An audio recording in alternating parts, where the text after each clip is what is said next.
Hi guys! And this is your sign para tikman itong BLK 513. Grabe, sobrang dami nila maglagay ng sauce at ang daming frozen yogurt nito mga bi! Alam mo, you can never go wrong talaga sa BLK 513 and nakakatuwa lang din dahil meron na silang branch dito sa Festival Mall, Muntinlupa City! And first lowest 130 pesos ay makakatikim ka na nga ng Dark Side frozen yogurt dito and nakakatuwa lang din.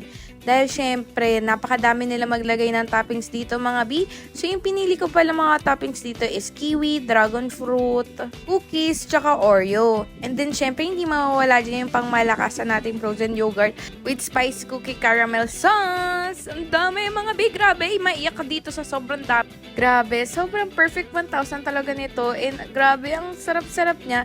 Hindi rin siya super sweet, tapos hindi rin siya super duper milky flavor. Alam mo yung nagbabalance talaga yung flavor talaga niya. Tapos, grabe yung fruit, sobrang panahon siguro